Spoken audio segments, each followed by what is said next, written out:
Hey everyone, thank you so much for tuning in and welcome to the CDP show.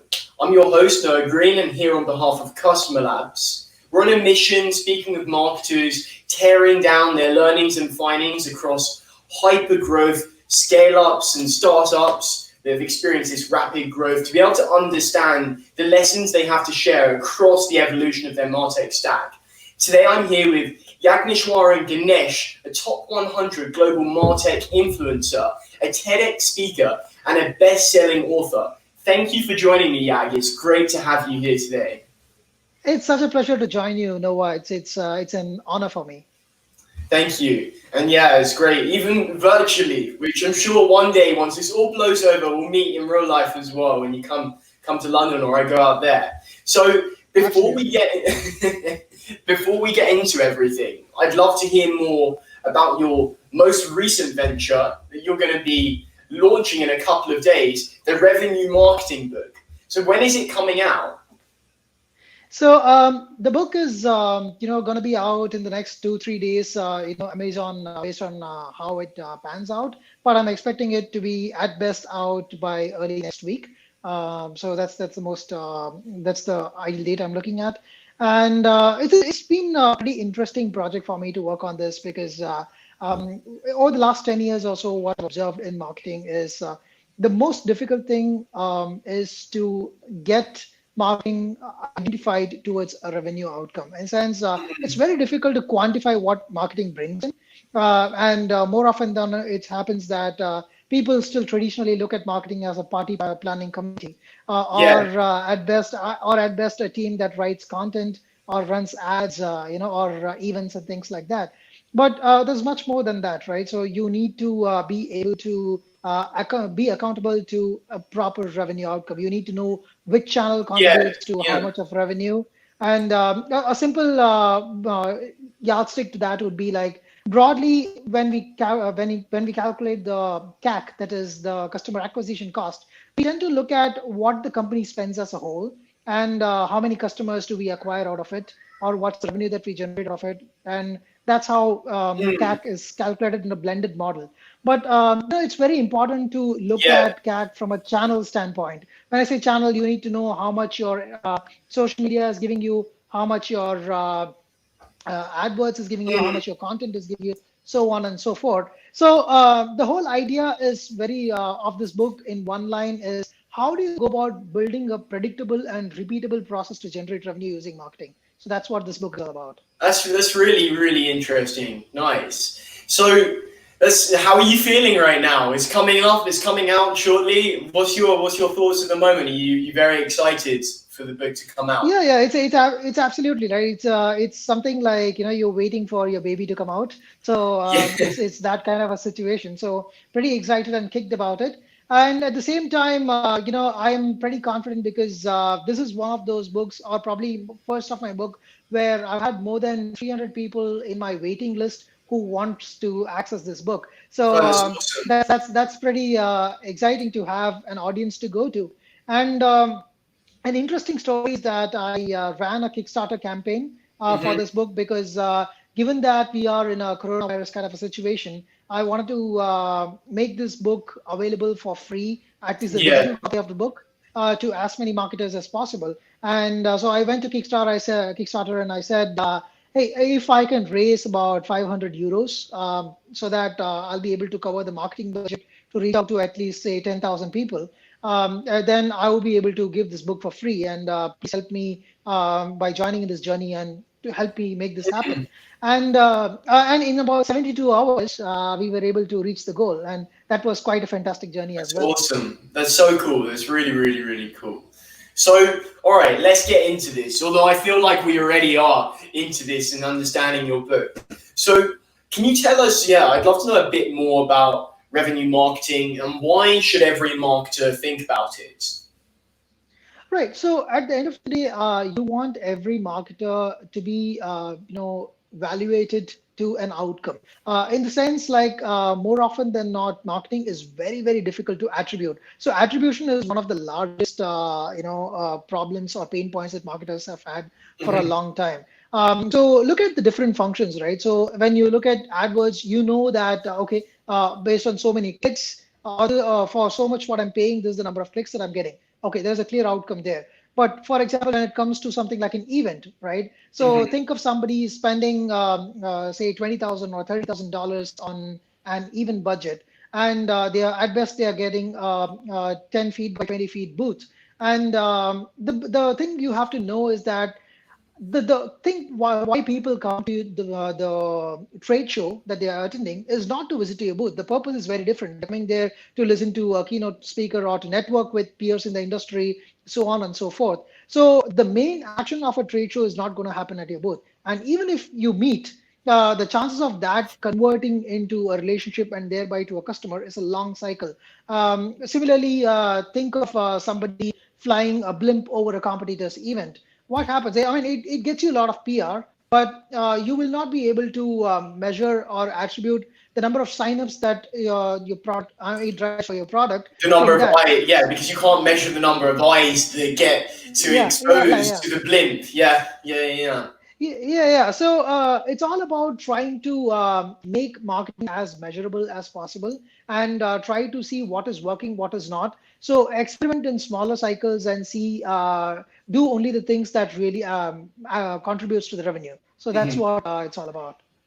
Okay, cool. That's awesome. That's really, really cool. It makes a lot of sense because there's so many experiments and there's so many things that go on across the marketing sphere. And to Yeah. attribute it to revenue is so crucial if you're not attributing it. Although sometimes it does take a lot of time to be able to get it to prove its value, but it's important to think about that from the start. So, yeah, I understand it needs to be really revenue driven. Marketing is a function. So, if we can break that down, how can various core groups like marketing technologists and analysts and content marketers really contribute to revenue marketing?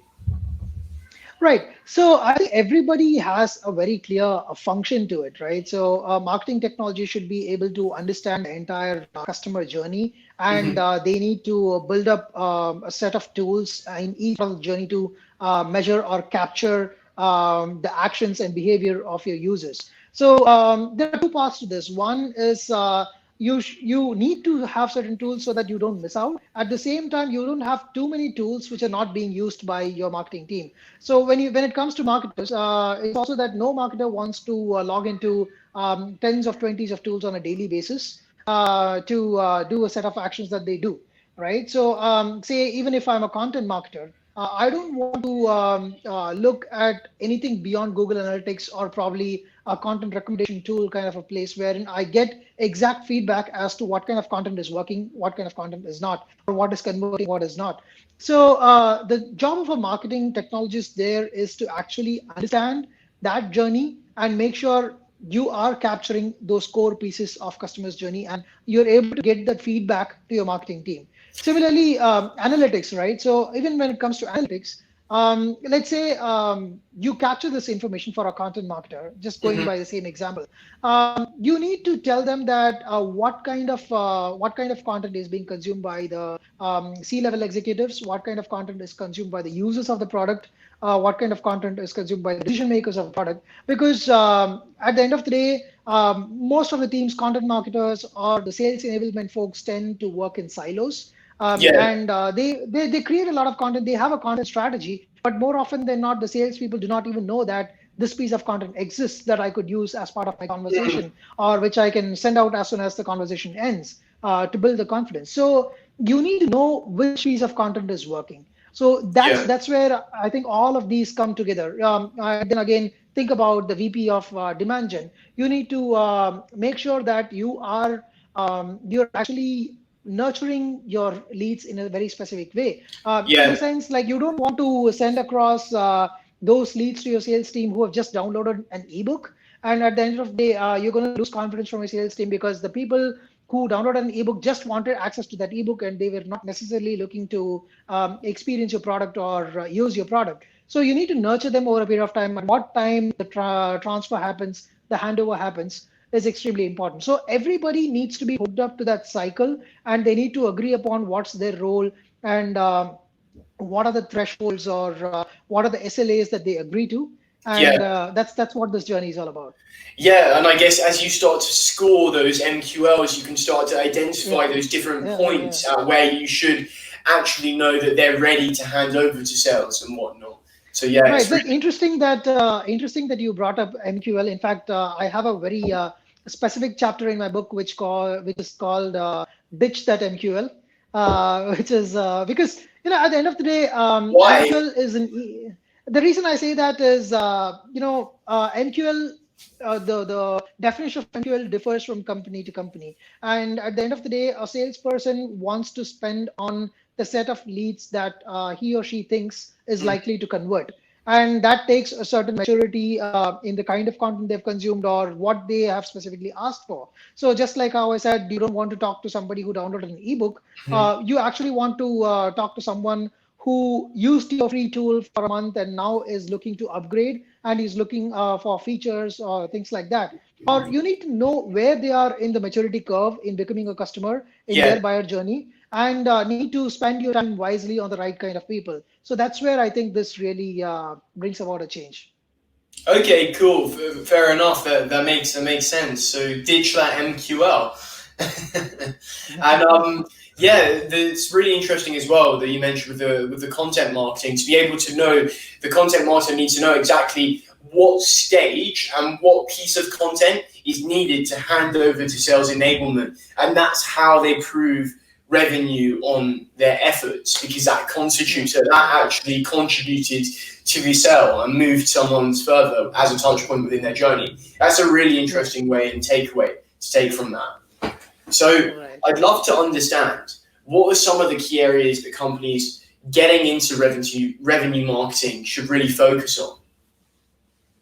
So, say I would largely say look at three aspects, which I call as the three R's. That is revenue, reputation, and one more which I'm not getting at the top of my mind right away. So, yeah. So the point is, one, you need to make sure that you've built that reputation for your organization first, and it's a chicken and egg problem, right? So, one, you're gonna only always look after trusted sources for information. So, in sense, you're gonna be reading about a market landscape from Gartner. Whereas Gartner got there only by being consistent in what they delivered over a Yeah. period of time. So that's one. And second is you look at the revenue aspect. So where does each of these actually contribute to the revenue cycle? So that's something that's extremely important for you to understand. In sense, like when you're building content, you need to know what part of the funnel are you actually contributing to. Say, am I contributing to the top of the funnel, where I'm going to be talking about awareness or building thought leadership or kind of a narrative to the organization? Whereas in the mid funnel, I'm going to be talking about how do I compare myself vis-a-vis the competition, or how much do you save by using my product, or how you can leverage your existing infrastructure by using my product, so on and so forth. Yeah. Whereas at the bottom of the funnel, you want to give more reasons that what would be the ROI using your product, what would be the total cost ownership using your product, so on and so forth. So once this is done, then while you set up your marketing journey, you also have to think about getting the buy-in from different parts of your organization, because one of the biggest problems even today, or which is very, very difficult to solve, is getting their entire organization aligned towards a common outcome. So everybody talks about team. Sangram Vajre talks about it in when he does his talks on Flip My Funnel, or his Terminus rated talks. But I mean, everybody does that. But the problem is, it's very difficult to agree upon a common outcome. In a sense, marketers are always looking at, let's say, email marketing, for example, right? So an email marketer is looking at how many click-throughs does my email have, or how is the open rate for my emails. Whereas that does not mean anything to a salesperson. He or she doesn't care about your click-throughs. They are always interested about how many people are actually having a budget and want to invest in your product. So how do Yeah. you go about converting that? In fact, for this, I came up with a model called GAME, where G stands for gathering, and A stands for agreeing, M stands for mapping, and E stands for executing.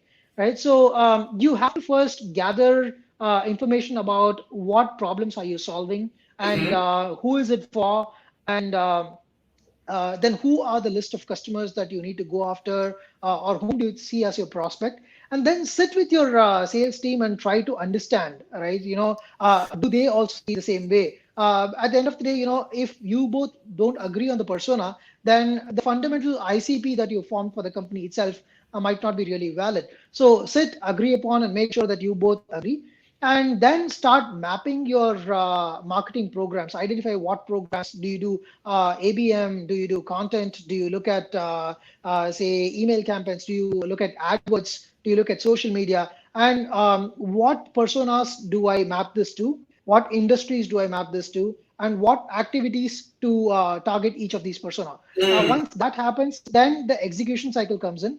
The execution, after which you start analyzing outcomes, right? So you look at analytics, and analytics is again extremely important here, because you need to give feedback to the various people contributing to this outcome. You need to give the content guys inputs as to what content is working, what is not. You need to tell the email guys that which of the emails are actually translating. Yeah. You need to tell the salespeople that which accounts can be mined further to improve your opportunities, or which are the net new accounts that you can go after, which look very similar to the existing accounts, so on and so forth. That's awesome. That's really, really cool. And yeah, you're so right in terms of you can't, if you haven't and you're not aligned with the personas from the start with sales and marketing, and it doesn't work. And would you prefer to go down an ABM style approach? Do you prefer that because you're continuously aiding the sales team and all work is parallel together? Yeah, absolutely, right. So ABM, and that's one of the reasons why I always say that don't look at MQLs. I mean, you can look at the accounts. That makes more sense, because you need to look at what was previously more of account management. Today we are also looking parts of it into customer success, right? And also we are looking at as an account executive's job. It's that you need to understand. It's not important for you to go around and reach out 10,000 companies and then one or two out of it actually converts. But it makes more sense to go the ABM route and target those probably 500 companies, and look at like say 10 to 20% conversion out of that. That makes Yeah. far more sense. You are spending all your energies, efforts, and resources on the right accounts, so that the conversion is also higher. Yeah, and it's even harder when you're scaling up and you're going enterprise to be able to do that, because you have a finite number of touch points within their journey, only a certain amount of stakeholders, and a limited aspect of the market that you need to captivate within your vertical anyway. So it makes more sense to go down the ABM avenue for that. I feel as you mature, a lot of companies start to take that ABM approach, which is really, it's had a lot of success, and I've seen that across different companies, which is really cool. So I think this is a good time to, it looks like transitioning, I think, into revenue marketing really needs a solid customer data infrastructure. It helps, of course, in aligning teams, solving these attribution issues, and helping marketers access all of the customer information like across one place, as you just touched on with analytics. So that's what this half of the podcast is now going to be all about. So we're going to go into that now. So it's fairly clear that CRMs or marketing automation or analytics tools in silos are just not up for the job. They need to work in unison together. So this leads me to ask, where do you see a CDP and the unified customer view provides in the whole revenue scheme of things? Yeah, so in a sense, like, this goes back to my experience back in the day when I used to be the director of marketing for a company called Find, which was into predictive intelligence. And we used to compete with the likes of Lattice Engine or Mentigo, Radius, and companies like that. So even Sixth Sense, for example. So one of the key things that we've always realized is when we go about building your entire marketing process, data is at the core of everything. So even if you want to enrich, or even if you are building your predictive analytics where you're trying to gauge how good a particular prospect is in terms of sales readiness was to be nurtured, to be educated over a period of time, you need to have one uniform source of income, one uniform source of information across the company. And it's a real problem. And if you don't have a CDP, invested on in your company, then it's going to be a real problem, because the data are different in different parts of the organization. We are not talking the same language. So, for instance, the sales guy is always talking about the revenue that he has closed Mhm. for the year, whereas when it comes to the financial organization, they are talking about accounts received. So when you're talking about revenue numbers, you often tend to hear two different numbers. And since on one side, this guy will say that the revenue clocked this year is 5 million, whereas your finance guy is going to say no, it's 2.5 million. So there's going to be a significant difference. So this is where I think having a proper data platform is going to really help. You can have the Yeah. greatest of models, you can have the best of models, but models are only as good as the data you have in your company. So you need to not only invest on CDP, but I would say it's more important to invest on getting the right kind of data. Today we have access to data from companies like ZoomInfo, Data Nice. You have Bombora, you have NetFactor. There are like companies galore in this area. But just that if you can keep all this data sacrosanct and make sure that the sanctity of data is maintained, then it makes almost sense. Yeah, you're right. It's all about the maintaining of that data. That's the key crucial thought Yeah. and takeaway there. And then, like you say, you see these sales teams and these marketing teams that are self-doubting themselves, and then conflict can be caused due to they think, well, the data's incorrect. What's going on here? Because there's so many things that are going on with the marketing team, and then the sales team are always very enthusiastic with their opportunities, and there's a lot of, I guess, differences there. I've seen it firsthand before. Really, really interesting. Right. So Right. Absolutely. yeah, and I'd love to understand more about what insights or advice would you give for marketing marketers like who are looking to get into the world of CDP? It's something that we ask all of our guests whenever we have someone on the show. So if you could give any advice, who and what would you give to marketers who are looking to really get into CDP? Right. So the first thing is I would say know your customer journey completely, and you need to know what kind of data that you need to collect from all these people, and Yeah. then identify different touch points in your journey, and make sure that you invest on specific tools for each of these touch points. But make sure that all of these tools are connected to one single data piece or one single CDP system, so that the data you have a single pane of glass where you can look at Mm. all information possible, right? So it's all about maintaining that one single source of information. If not, you're going to be creating lakes on each side of your organization. You're going to be creating silos, and despite how much ever you invest on different tools, they're not going to really help you unless the data is uniform across, flowing from one side to the other side of the company. Okay, so marketers who are scaling and they're very much in that growth stage. So look at getting a CDP. And what would you recommend from your experience and what you've worked with? Is one, what would you recommend to go to from your experience to start using? And then secondly, I don't want you to endorse anything crazy, but and then secondly, I'd love to understand what would you say is the most important way to get started in this, to be able to tie together the two lakes when you are growing? What would be the most important thing? Well, tools, I've not used a lot of CDP tools till date, so I'm not able to recommend the right one.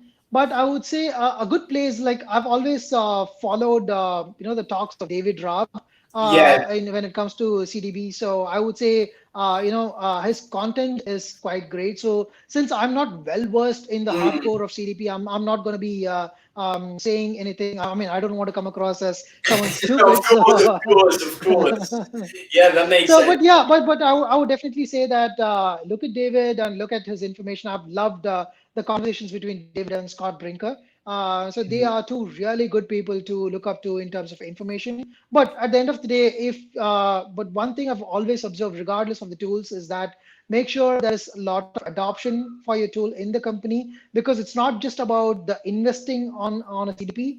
It's about making sure that everybody uses the tool. Unless Yeah. there is enough adoption and unless there is maintenance of data, all of this is not. I mean, your end result is not going to come in. Everybody gets started and everybody's excited about investing on a tool when there is a promise. But we often tend to forget that there's a lot of discipline that goes into filling up data from time to time, maintaining Mm. maintaining and enriching data. so on and so forth. Something as simple as a CRM, right? So Yeah. a sales guy might invest so much amount of time in nurturing their customers and trying to close the deal and so on. But if you ask how much time do they spend on updating their CRM, then that's a whole different story, Yeah. right? So I think Hours. that's You that's have the where whole that Friday. Yeah, I see that. yeah, I think that's where the whole culture is. So that's a very famous saying where we talk about culture eats strategy for breakfast. So build that culture of data and being data driven, and rest will follow over a period of time. Yeah, that makes sense. That makes sense. And yeah, I was saying, yeah, I've seen sales teams on a Friday spending the whole day inputting data, and it's just not efficient. It's not. So you gotta make sure that you're on top of that. And everyone adopts it across both lakes. I think that's a really nice way of looking at that. Okay, Yeah, cool. yeah. So I want to leave you with one last question that we ask these final two with all of our guests. So according to you, what is that one most important metric that all revenue marketers must track? Right. So the question is, I mean, the answer is in the question itself. The number one metric to measure is the revenue itself. How do you Mm, contribute to it, right? So directly or indirectly. So, for example, the indirect contribution can be what kind of a pipeline are you creating? Do you create a list of leads or list of accounts that have a significant budget and have a very clear need, and your product aligns to that? So that's one part of it.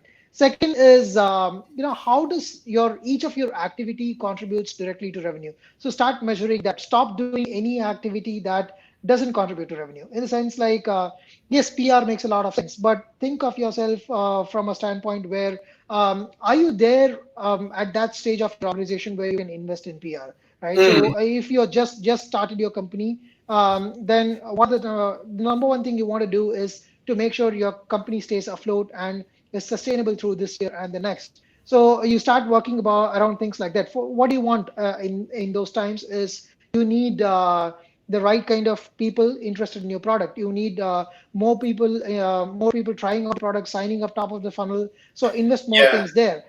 And once that happens, then start investing enough on building the mid funnel where you nurture these accounts and try to close these.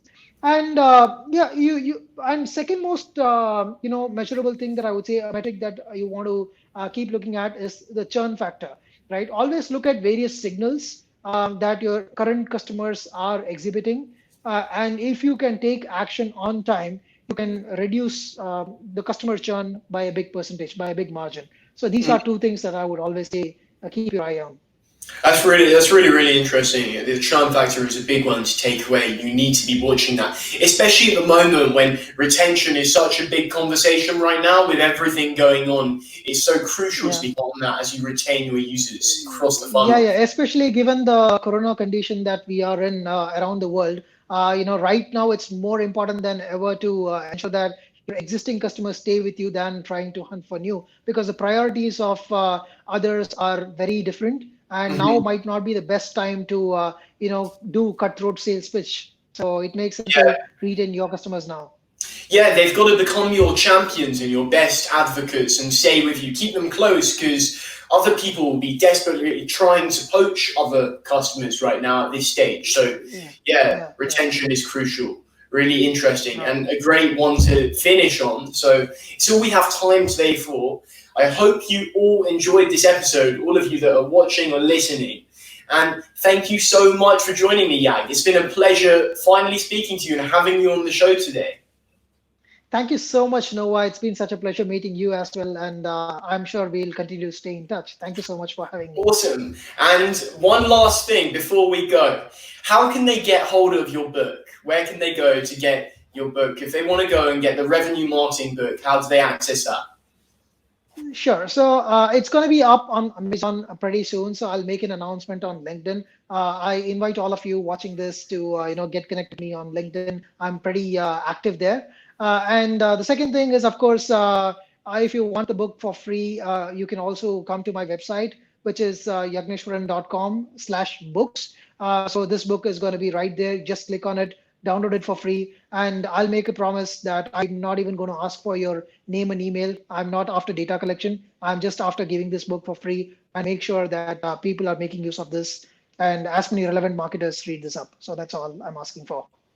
That's fantastic. That's really, really cool. And yeah, share this on with your fellow marketers. And I'm sure that there were some fantastic takeaways. Well, I know there were within this episode. So I hope you enjoyed this one. Thank you, everyone. Thanks.